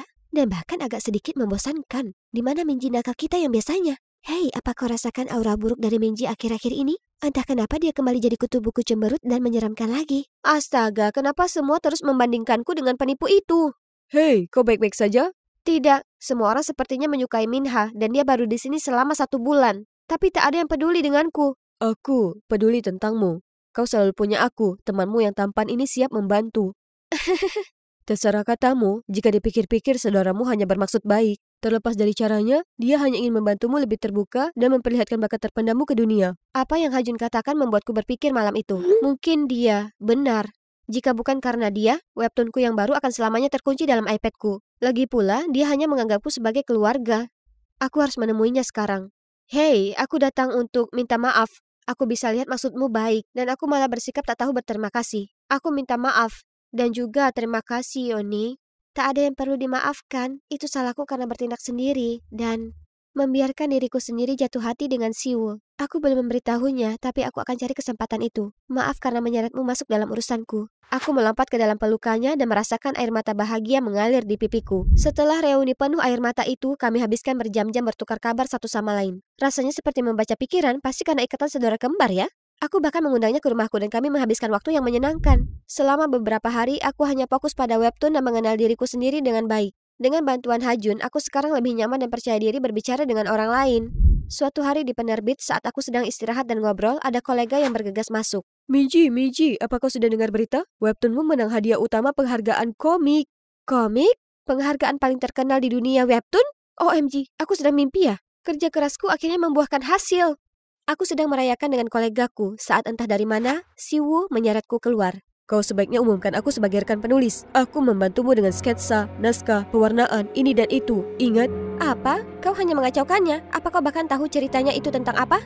Sayang, jangan menentangku. Kalau tidak, aku akan memberitahu direktur alias ayahku untuk mendepakmu. Dan oh ya, kita putus saja. Maaf? Kau sungguh mengira aku menyukaimu? Oh, yang benar saja. Aku hanya melakukannya karena webtoonmu, sayang. Si Dendi sialan ini. Aku tahu dia tak berguna. Tapi apa yang bisa kulakukan sekarang? Kemudian ku beritahu Minha semuanya. Dan dia patah hati dan memintaku untuk membantunya menyelinap ke kantor Siwoo. Jadi kulakukan itu. Siwoo, kumohon jangan tinggalkan aku. Bagaimana bisa aku hidup tanpamu? Oh, itu akan sulit karena aku ini sangat menarik. Tapi kau harus melepasku, kau tak punya apapun untuk kau tawarkan. Aku sudah tahu kau tak mencintaiku, tapi aku mencintaimu. Dan aku sudah memberi mantra cinta padamu. Kau akan selamanya kuhantui. Kemudian Minha pingsan, jatuh ke lantai. Si kucing penakut Siwoo itu panik. Hei, kau tak mati kan? Tiba-tiba lampu mati. Apa yang sedang terjadi? Lampu kembali menyala dan cowok itu berhenti berteriak hingga dia melihat aku. Hai sayang. Apa? Kenapa? Siapa kau? Kau tak mengenaliku? Ini aku, Minji, dalam wujud roh. Menjauhlah dariku. Setelah semua hal buruk yang kau lakukan padaku, Kumohon. ikutlah denganku dasar kau licik. Mana? Ke sisi yang lain. Dia sangat ketakutan, matanya menjadi putih, kemudian dia pingsan. Pantas kau terima. Dan biar ku perkenalkan timku dengan Minha, yang seharusnya menang Oscar untuk penampilan itu. Dan Hajun dibalik efek pencahayaan. Tak mengira hal itu, bukan? Setelahnya, Siwo terus bersikeras aku ini adalah kekuatan spiritual yang menghantui tempat ini. Kemudian akhirnya berhenti dari pekerjaannya. Dan tentu saja, aku mendapat hak cipta penuh atas webtoonku dan layak menerima penghargaan komik. Karirku baru saja dimulai saat kuputuskan untuk melanjutkan bekerja di Blackwood. Ibu dan ayah juga memutuskan untuk mengadopsi Minha ke keluarga kami. Dan kami akhirnya bisa bersama. Itulah keajaiban yang ingin kuberitahukan ke kalian. Peristiwa tak terduga ini mengubah hidupku menjadi lebih baik. Kesempatan tak datang 2 kali ya kan? Kau harus meraihnya. Ngomong-ngomong, aku ingin tanya, apa kalian punya kejadian tak terduga yang mengubah seluruh hidup kalian? Beritahu kami di kolom komentar di bawah. Tunggu dulu, ada satu hal lagi yang harus kulakukan untuk sosok diriku dulu yang pemalu. Hajun, aku sudah lama ingin memberitahumu sesuatu. Kejadian di masa lalu membuatku berpikir, jika aku tak mulai mengatakan apa yang kurasakan saat ini, mungkin aku nyesal nanti. Jadi, Kim Hajun, aku menyukaimu.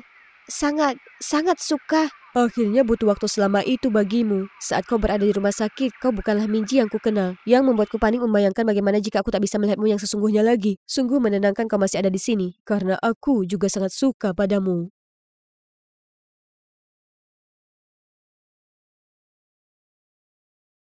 Aku sedang tertidur lelap ketika gedoran keras membuatku tersentak bangun. Para polisi menerobos masuk dan langsung membekukku. Apa yang kalian lakukan? Lepaskan aku. Menjauhlah dariku. Apa kalian tahu siapa aku? Rebecca Darlington, Anda ditahan karena mencuri kalung pusaka Tuan Woodley Jones. Apapun yang Anda katakan dapat dan akan digunakan untuk melawan Anda di pengadilan. Mencuri? Apa? Tidak, aku tidak melakukannya. Lepaskan aku. Astaga, aku mendapat masalah besar saat itu. Oh, hai guys, aku Rebecca. Percaya atau tidak? Ini sebenarnya cerita hidupku yang aneh. Sebelum kita mulai, silakan like dan subscribe. Ayahku meninggal saat aku berusia 5 tahun, jadi ibu harus melangkah maju dan mengambil alih seluruh bisnis keluarga sendiri. Karena ibu orang paling perfeksionis yang ada di planet, tak hanya di bisnis, melainkan juga dalam keluarga. Serius, harus sesuai caranya atau tidak sama sekali. Aku benci hal ini dan selalu berusaha memberontak. Namun demikian, ibu selalu punya cara untuk merusak kesenanganku dan memaksaku untuk belajar bisnis. Membosankan. Tapi, untung bagiku, kakak laki-lakiku Kevin selalu mendukungku. Suatu pagi saat sarapan, ibu memberiku kejutan besar. Rebecca, aku sudah mengatur kencan untukmu dengan Brian, anak Woodley Jones. Kau harus pergi ke sana untuk makan malam dan bersikaplah sebaik mungkin. Mereka bergelimang harta, mereka memiliki separuh kota ini. Tak sudi, aku bukan pion ibu untuk memenangkan kesepakatan bisnis. Kalau kau mengabaikan perintahku, aku akan mengirimmu ke sekolah asrama jauh di Australia. Ibu tak akan lakukan itu. Jangan coba-coba, nak. Mungkin ibu bisa mengatur kencan ini pada kesempatan lain saat Rebecca sudah punya waktu untuk mencernanya. Kalau aku ingin saranmu, aku pasti sudah bertanya. Dia kakakku dan dia berhak berpendapat soal ini. Kakak adopsimu. Sudah waktunya dia tahu posisinya. Kevin terlihat begitu terluka tapi masih tersenyum untukku. Dia bagaikan malaikat sama seperti ibunya, Rosalie. Rosalie dulu bekerja di sini sebagai pelayan dan Kevin sering datang bermain denganku. Tapi kemudian dia tiba-tiba meninggal, meninggalkan Kevin sebatang kara di dunia ini. Jadi ibu mengadopsinya karena kasihan. Bagiku Kevin selama ini keluarga. Dan aku tak akan biarkan ibu memperlakukannya seperti itu. Bagaimana kalau ku buat ia merasakan balasan perbuatannya sendiri? Jadi ku ambil kartu uang ajaib ibu dan berbelanja besar-besaran. Ibu tak akan marah kalau kartunya kehilangan beberapa angka 0, ya kan? Sekarang mari bersiap untuk kencan itu. Tada! Aku terlihat gila ya kan? Rasakan itu, Bu. Tak mungkin si Brian ini mau kencan kedua. Kevin dengan baik menawarkan mengantarku ke kencanku. Dia memastikan padaku semua akan baik-baik saja. Lalu memberikan padaku coklat untuk diberikan ke Brian. Oh, Kevin. Waktu menunjukkan pukul 9 malam saat aku berjalan memasuki aula pintu masuk rumah megah Woodley Jones. Rahang Brian menganga setelah melihat penampilan gilaku. Oh, tapi aku tak berhenti di sana. Pertama, ku minta semua pelayan untuk meninggalkan kami sendiri. Lalu membuatnya mual dengan tata krama mejaku dan membuat kagum dirinya dengan nafsu makanku yang rakus. Aku bahkan curi-curi makan coklat untuknya dan menyuapinya sambil bercanda. Setelah makan malam, ku minta dia mengajakku keliling rumah mewah itu. Tapi saat aku sudah sampai ruang perhiasan, kepalaku berputar-putar, lalu semuanya menjadi kabur dan aku pingsan. Keesokan paginya, aku sudah kembali ke rumah tak ingat apapun bagaimana caraku kembali. Kemudian para polisi ini datang dan menangkapku. Sekarang, aku di ruang interogasi dituduh mencuri kalung keluarga Woodley Jones. Rupanya itu cukup mahal dan sudah diwariskan secara turun-temurun selama 12 generasi. Kau ada di lokasi kejadian. Jika ingin membuktikan diri tak bersalah, kusarankan memberitahuku apa yang terjadi. Seperti kataku, aku pergi ke sana untuk makan malam, lalu pingsan dan entah bagaimana terbangun dengan polisi di mana-mana. Berhenti berbohong. Brianlah yang diberi obat tidur. Sementara waktu itu, Anda matikan listrik supaya tidak tertangkap CCTV. Lalu mencuri kalung, ya kan? Oke Pak Polisi, Daniel ya, aku tahu kau berusaha memainkan peran polisi baik polisi jahat padaku. Jadi aku langsung saja, biarkan aku pergi dan akan kuminta ibuku membayarmu dengan baik. Kau mengenalnya kan, kepala keluarga konglomerat Darlington. Apa kau berusaha menyogok aparat hukum? Kau bisa mendapat 7 tahun penjara karena ini. Ditambah hukuman perampokan, bisa kupastikan itu tak akan kurang dari 10 tahun. 10 tahun? Aku tak bermaksud demikian, aku cuma panik. Aku ini kaya, oke? Aku punya segala yang kuinginkan. Aku tak akan ambil resiko mencuri sesuatu seperti itu. Kau menyuruh semua staf untuk pulang supaya tak ada yang menyanggah ceritamu. Bagaimana tepatnya kau pulang? Sudah aku bilang padamu aku pingsan. Yang ku tahu aku tak melakukan kesalahan apapun. Kau juga tak bisa temukan kalung itu di tempatku atau padaku. Kalau begitu kau tak ada bukti melawanku. Kalau begitu silakan nikmati tinggal di sel selama 24 jam. Yang selama itu akan kutemukan bukti yang kubutuhkan untuk memenjarakanmu untuk waktu yang sangat lama. Tunggu, tidak. Saya mohon percayalah padaku. Seseorang, siapapun, ini sangat tak adil. Aku hanya ingin pulang. Untungnya polisi itu tak bisa temukan bukti apapun dan harus membebaskanku. Akhirnya setelah 24 jam di balik jeruji besi yang dingin, dituduh secara tak adil, yang kubutuhkan sekarang adalah sambutan hangat dari ibu dan Kevin, dan mandi. Tapi yang kuterima adalah tamparan di wajah. Beraninya kau mencuri dari Woodley Jones. Sekarang mereka tak akan pernah berbisnis denganku lagi. Ibu, aku tak melakukannya. Kenapa tak ada seorang pun yang percaya padaku? Lihatlah dirimu sendiri. Sudahkah kau lakukan apapun yang berguna untuk keluarga ini? Yang kau lakukan hanya pesta, menghamburkan uang hasil jerih payahku, lalu berani menantangku? Kau bukan anak perempuanku. Keluarlah sekarang. Aku sangat terkejut dan terluka oleh kata-katanya. Ibuku sendiri tak mau mempercayaiku, jadi aku keluar. Tunggu saja Bu, akan kubuktikan padamu aku bukan pencuri. Dengan bantuan Kevin, ku sewa tempat tak terlalu jauh dari rumah, tapi itu jauh dari kemewahanku dulu. Jangan khawatir, setelah kubuktikan diriku tak bersalah, semuanya akan membaik. Sekarang aku hanya butuh mencari polisi bernama Daniel itu yang menangkapku. Dia pasti punya petunjuk pada kasus itu ya kan? Tapi ketika aku sampai di kantor polisi, kulihat Daniel dibentak oleh atasannya. Kau bahkan tak bisa pecahkan kasus termudah sekalipun. Daniel, apa yang sudah merasukimu? Kamu keluar dari kasus ini. Jack sekarang dilimpahkan padamu. Serahkan pada saya, Pak. Saya tak akan mengecewakan Anda seperti orang tak kompeten. Ampun, si Jack itu benar-benar brengsek. Dan Daniel jelas terlihat murung dengan semua ini. Jadi ku dekati dia dan menyarankan kami bekerja sama untuk menemukan biang keladinya dan menendang pantat Jack. Awalnya dia menolak karena rupanya seorang tersangka berpartisipasi pada investigasi bukanlah prosedur. Tenang, aku bukan ingin mengakses dokumen rahasia atau yang lainnya. Anggap saja ini seperti bekerja sama dengan tersangka. Jika kita bekerja sama, kau juga bisa memantauku untuk melihat apa benar aku pelakunya. Sama-sama menang. Bukan seperti itu. Aku sudah tak tangani kasus ini. Astaga, aku tak mengira kau menyerah begitu mudahnya. Sungguh berat menjadi profesional. Mungkin atasanmu tepat mengalih tugaskan kasus ini. Siapa kau untuk menilaiku? Kau masih menjadi tersangka utama di kasus ini dan aku mengawasimu, pencuri. Jadi apa itu artinya ya? Baiklah. Bingo. Pastinya tak ada tempat yang lebih baik untuk berburu petunjuk daripada lokasi kejadian ya kan? Tapi rumah mewah Brian dikunci dan ada petugas keamanan di mana-mana. Untung Daniel memberitahuku dia sudah mempelajari danah rumahnya. Dan tahu kalau satu-satunya cara menyusup tanpa ketahuan adalah lewat pintu ini. Ya kawan, kau tak salah dengar, pintu untuk anjing. Rintangannya tak bisa lebih mudah lagi ya? Diam sajalah. Kami menyelinap melewatinya dan sampai di dapur karyawan. Gedung utama sudah disisir sepenuhnya karena disitulah kami tahu di mana tersangka utama berada. Ruang staf bukanlah titik fokus. Daniel masuk ke mode CSI, memeriksa area tersebut untuk mencari jejak kaki dan kuperhatikan dengan kagum. Dia menemukan jejak sepatu aneh yang bukan milik staf manapun, karena mereka diharuskan mengenakan sepatu seragam. Motif sepatu tipe ini jarang ditemukan. Ini bisa jadi petunjuk besar. Aku tak ingin dia mulai menuduhku lagi, jadi kugoyangkan kakiku lagi. Jelas itu bukan ukuran 39 kakiku yang mungil.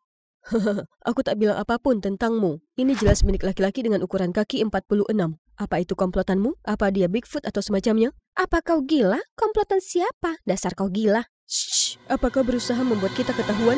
Ups, saat itu kami mendengar langkah kaki menuju arah kami. Sial, kita harus pergi. Satu-satunya jalan keluar yaitu lewat jendela ini. Lagi? Oh, dasar beban.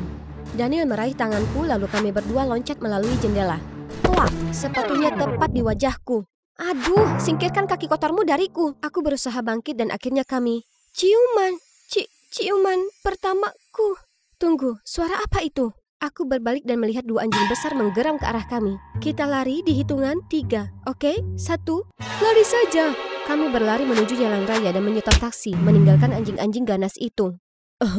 Tanganmu, Oh, maaf, itu karena anjing-anjing itu. Apakah dikejar anjing sedang tren? Beberapa malam lalu kulihat dua anjing yang sama persis mengejar pria lain di sepanjang jalan ini. Daniel langsung minta supir itu untuk menunjukkan padanya rekaman dashboardnya. Rekaman itu menunjukkan ada pria bertopeng bertubuh tinggi berpakaian serba hitam keluar dari rumah Brian. Aku menggigil saat melihatnya. Ada hal tak asing yang meresahkan. Hari berikutnya Daniel menyuruhku mendatangi paling tidak selusin toko sepatu yang berbeda, supaya dia bisa menanyai staf tentang jejak sol sepatu yang kami temukan semalam, tapi tak berhasil. Terik mulai menyengatku, jadi Daniel mengeluarkan payung ini. Manis sekali ya. Andai saja celah besar ini tak berada tepat di hadapanku. Saat makan siang, kulihat Daniel berkeringat kepanasan. Jadi ku ambil tisu untuk mengusapnya. Panas meningkat saat kami berdua begitu dekat. Tapi setelahnya dia malah makin berminyak. Kami berdua begitu mirip. Kemudian di hari itu kami tiba di toko sepatu kuno yang mengatakan kalau sepatu itu Leighton, merek yang membuat sepatu custom buatan tangan. Tunggu, aku sudah pernah dengar merek eksklusif ini sebelumnya. Tapi jika seseorang bisa membeli sepatu ini, kenapa dia harus pergi dan mencuri? Daniel sepertinya setuju dan investigasi pun buntu. Kenyataannya, aku punya kecurigaan sendiri tentang siapa pencuri sebenarnya. Jadi aku kembali ke tempat kejadian perkara untuk melihat apa aku bisa temukan bukti. Daniel bilang kalau pintu ini adalah satu-satunya jalur masuk lainnya. Jadi aku mencari di sekitar area ini dan melihat gelang yang berkilauan ini di semak-semak. Oh, aku tahu ini milik siapa. Jadi aku memintanya untuk menemuiku di sini. Aku menemukan gelangmu. Terima kasih banyak, kau tahu betapa pentingnya ini bagiku. Gelang ini kenang-kenangan dari ibuku. Dia memberiku ini sebelum ia meninggal. Kutemukan itu di rumah Brian. Malam saat kau antar aku ke tempat Brian, apa kau langsung pulang setelahnya? Ya, tentu. Aku menginvestigasi selama beberapa hari dan menemukan kalau pencurinya memakai sepatu Leighton ukuran 46. Aku memberi sepasang untuk hadiah ulang tahunmu. Pencuri itu juga teridentifikasi kamera dashboard seorang supir taksi sebagai pria sekitar 178 cm persis dengan postur tubuhmu. Dan sekarang gelang ini, kebetulan ini kian bertambah. Tapi aku tak bisa percaya, tidak tanpa penjelasanmu. Lagi pula, kau kakakku. Ya, itu aku. Tapi aku tak punya pilihan lain. Sebenarnya aku punya adik tiri dari ayahku. Dan dia sedang menjalani operasi. Aku sangat butuh uang itu untuk membayar tagihannya. Aku mungkin terlihat sukses di luar, tapi aku bekerja untuk ibumu tanpa dibayar. Jangan salah paham, aku berterima kasih atas semua yang telah beliau lakukan untukku. Dan aku tak bisa meminta lebih darinya, jadi aku mengambil risiko ini. Kenapa kau tak bilang padaku? Aku bisa membantumu. Kau selalu terlibat pertengkaran dengan ibumu. Jadi aku tak mau membebanimu lebih jauh. Dan kau sepertinya hanya butuh aku saat kau dalam masalah. Itu benar. Jika diingat kami jarang sekali bicara. Bahkan saat kami bicara, selalu aku yang mengeluh soal ibu padanya tanpa menyadari kalau ibu yang paling keras terhadapnya. Aku benci dengan apa yang dilakukan, tapi aku tahu dia hanya lakukan itu untuk selamatkan adiknya. Dan aku merasa bersalah karena aku dapatkan kasih sayang dan perhatian Kevin selama ini, dan adiknya tidak. Kevin, jangan khawatir. Serahkan saja padaku. Hari berikutnya Daniel datang menemuiku dan memberitahuku kalau pihak kepolisian sudah menemukan bukti baru melawanku. Coklat yang kuberikan untuk Brian malam itu mengandung obat tidur. Semua terdengar mencurigakan bagiku dan mungkin bisa mengubah arah investigasiku. Apa kau menginvestigasiku sekarang? Tidak, besar kemungkinannya kalau pelaku aslinya ingin menargetkanmu. Aku butuh kerjasamamu. Kita harus cepat sebelum mereka menyalahkan semua padamu. Siapa yang membantumu menyiapkan hadiah hari itu? Tak seorang pun, aku membelinya di toko. Aku merasa bersalah membohongi Daniel, tapi aku tak bisa biarkan Kevin jatuh karenanya. Tidak di saat adiknya membutuhkannya. Sudah waktunya bagiku mengakhiri semua rangkaian peristiwa yang memprihatinkan ini. Aku pergi ke kantor polisi dan mengaku mencuri kalung itu. Mereka menangkapku, dan tepat di saat itu, Daniel masuk dengan terkejut. Rebecca, apa yang kamu lakukan di sini? Biarkan dia pergi. Apa yang kamu lakukan? Kita tidak bisa menangkapnya tanpa bukti. Daniel, tak apa-apa. Saya sudah mengaku. Apa? Jangan bicara omong kosong. Aku masih bersikeras melakukannya. Jadi dia tidak punya pilihan selain membiarkan mereka menangkapku. Rebecca, semuanya tidak sesederhana itu. Aku akan mengklarifikasi ini. Daniel benar. Persidangan hari ini sangat tidak biasa. Jack dengan cerdik menukar bukti yang memberatkan Kevin menjadi bukti yang memberatkanku. Bukan hanya cetakan sepatuku yang dipalsukan di dapur. Bahkan video yang diberikan pun sama. Apalagi kalung itu kemudian ditemukan di kamar tidur Nona Rebecca Darlington. Kalung itu tidak pernah ada di sana. Aku hendak angkat bicara untuk menjelaskan, tetapi disela oleh bajingan ini. Hakim hendak menjatuhiku hukuman saat Daniel menendang pintu dan menerobos masuk. Hentikan, Yang Mulia. Saya percaya semua bukti yang dihadirkan pada Anda dipalsukan olehnya. Seluruh persidangan tersentak kaget. Ternyata atasan Daniel sudah mencurigai Jack itu musuh dalam selimut. Jadi sebenarnya dia ingin pergunakan kesempatan ini untuk mengungkapnya. Dia pura-pura mendepak Daniel keluar dari kasus itu dan menunjuk Jack saja untuk memancingnya masuk perangkap. Seperti yang sudah diduga, setelah kuakui kejahatan itu, Daniel mengikuti Jack dan melihatnya menerima sogokan dari Kevin. Bayaran yang bagus, akan kupalsukan buktinya. Rebecca akan jatuh karenanya. Jangan mengacau, sudah cukup sulit untuk membuat anak manja itu menanggung kesalahanku. Dia mempermainkanku? Jadi tak ada saudara tiri yang sedang berada di rumah sakit? Jangan melihatku seperti itu. Ibu kandungku meninggal hanya karena ibumu, Dawn Darlington. Wanita itu terang-terangan menuduhnya mencuri.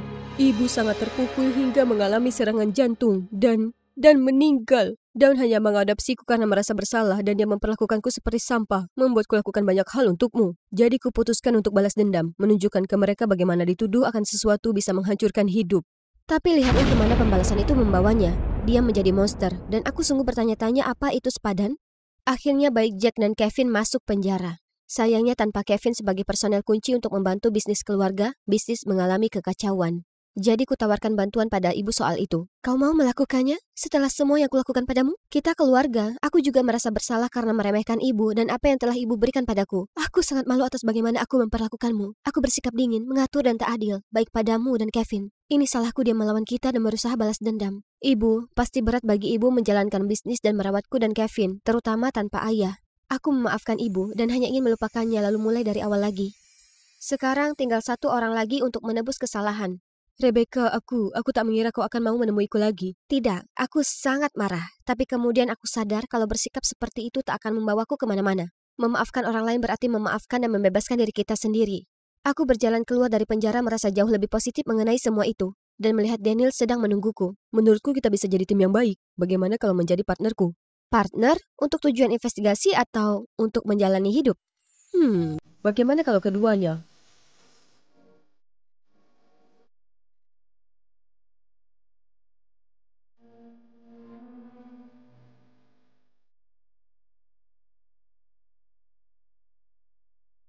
Aku sedang membereskan kamarku ketika ada telepon masuk. Oh, kakak perempuanku. Dia tinggal bersama ibu jadi sudah setahun aku tidak bertemu dengannya. Blair, ini sedang panas-panasnya. Bagaimana kabarmu? Hai, Kiernan. Ya, kurang bagus. Ibu pergi. Oh tidak, apa yang terjadi? Lalu Blair memberitahuku itu karena hutang ibu. Dia melarikan diri dari rentenir dan meninggalkan kakakku. Itu sangat buruk. Jadi aku menyuruhnya datang ke Portland dan tinggal bersama kami. Dia setuju untuk datang, tapi kemudian aku sadar bahwa yang izin untuk Blair tinggal di sini bukan aku. Oke, baiklah, bukan berarti aku bisa membiarkannya dalam bahaya, kan? Jadi saat makan malam aku memberitahu keluargaku tentang situasi Blair saat ini. Oh, jahat sekali. Iya, Blair harus datang dan tinggal di sini. Hore, kebaikan mereka tidak mengejutkanku karena ibu tiri dan kakak tiriku Chrissy sangat baik padaku sejak aku pindah. Kalian tahu apa yang lebih keren lagi? Chrissy adalah bintang pop remaja yang sedang naik daun, tapi dia sangat manis. Kami menjadi sangat dekat dan dia bahkan menceritakan padaku semua tentang pacar rahasianya, Damien. Mereka sudah bersama jauh sebelum Chrissy menjadi terkenal dan sejak itu hubungan mereka tidak diketahui oleh publik. Ini sangat menyenangkan. Aku belum pernah bertemu Blair sejak orang tua kami berpisah. Kamar tidur tamu ini akan menjadi miliknya. Dan kami tinggal satu atap lagi. Blair pada dasarnya adalah alter egoku. Dia cantik, ramah, dan populer. Sedangkan aku lebih seperti orang rumahan. Kalau dipikir-pikir, aku melihat banyak kemiripan Blair dengan Chrissy. Mereka berdua sangat ekstrovert dan percaya diri. Mereka pasti cocok. Namun yang mengejutkan semua orang, Blair muncul dengan penampilan yang sangat berbeda. Wah, sepertinya tinggal bersama ibu yang suka pesta jelas mempengaruhi Blair. Halo Blair, aku Stacy dan ini putriku Chrissy. Selamat datang di Portland. Kamu pasti capek dengan perjalananmu. Biarkan aku membawakan tasmu. Tentu. Hah? Bukankah sepertinya semua orang gembira dengan kedatangan Blair? Kecuali Blair. Mungkin dia cuma kecapean. Aku menunjukkan kamar Blair dan membantunya membongkar barang. Ya Tuhan, mereka tak tertahankan. Bagaimana kamu bisa tahan tinggal bersama mereka? Mereka pikir mereka jauh lebih baik daripada orang lain. Apa? Blair hanya berbicara kepada mereka selama 5 detik. Kenapa dia sudah sangat tidak menyukai mereka? Beri mereka kesempatan, mereka sungguh menyenangkan. Blair mungkin stres karena semua urusan ibu. Mudah-mudahan seiring berjalannya waktu dia akan melihat betapa hebatnya ibu tiri dan Chrissy. Hanya saja keadaannya tidak menjadi lebih baik setelah kelas usai Chrissy dan Blair mendatangiku. Hei, mau jalan-jalan? Aku bertanya padanya dulu. Oh, kalau begitu kita bisa pergi bareng. Maaf Chrissy, hanya saja kita sudah lama tidak bertemu dan ada banyak hal yang harus dilakukan. Mungkin kita bisa pergi ke Sephora besok untuk melihat palet Anastasia baru yang kamu suka? Tentu, sangat bersenang-senang. Lalu Chrissy pergi. Aku yakin dia benar-benar ingin kita semua jalan-jalan. Oh, tolonglah. Menurutnya karena dia populer, dia selalu bisa mendapatkan apa yang diinginkannya. Dia biasa saja. Oke, mungkin yang terbaik adalah tidak menyebutkan salah satu saudara perempuanku satu sama lain untuk menghindari perang dunia ketiga. Hal-hal seperti itu berlangsung beberapa saat. Aku bergantian bergaul dengan Blair dan Chrissy. Suatu kali, ketika Blair sedang bersantai di kamarku, aku melihatnya tersenyum ke arah teleponnya. Sepertinya ibu rumah tangga kami akhirnya menemukan sesuatu yang menyenangkan untuk dinikmati di sekitar sini. Aku semangat bertanya padanya apa yang dia tonton. Lihat, bukankah dia lucu? Dia juga bersekolah di sekolah kita. Tunggu, tidak mungkin. Itu Damien, pacar rahasia Chrissy. Jika Blair mengetahui bahwa gadis yang dibencinya adalah pacar orang yang disukainya, semuanya akan kacau. Aku akan mengajaknya kencan. Serius, dia sangat populer hingga dia pasti sudah memiliki ratusan gadis yang tertarik padanya. Bagaimana jika dia tidak menyukaimu? Kamu akan ditolak dan disakiti. Apa maksudmu? Apa aku tidak cukup cantik? Oh, begitu. Menurutmu cowok populer seperti dia hanya cocok untuk kakak perempuanmu yang terkenal dan hebat, Chrissy, kan?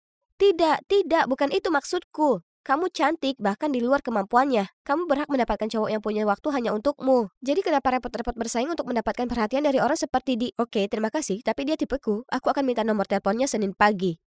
Oh tidak, aku secara tidak sengaja mendorong Blair untuk mendekati pacar Chrissy. Aku tidak bisa mengungkapkan bahwa Chrissy dan Damien diam-diam bersama. Tapi aku juga tidak bisa membiarkan Blair mencuri pacar orang lain. Kacau sekali. Aku bolak-balik sepanjang malam. Lalu ketika aku bangun, aku memutuskan untuk membuat Blair berhenti menyukai Damien. Aku tidak membenarkan sabotase, tapi saat ini itulah satu-satunya cara. Hai, Blair kan? Aku Damien dari kelas matematika. Apa yang kau lakukan? Beberapa detik kemudian, Blair menjawab. OMG, aku baru saja berpikir untuk mendapatkan nomor teleponmu. Sepertinya langkah pertama rencanaku berhasil.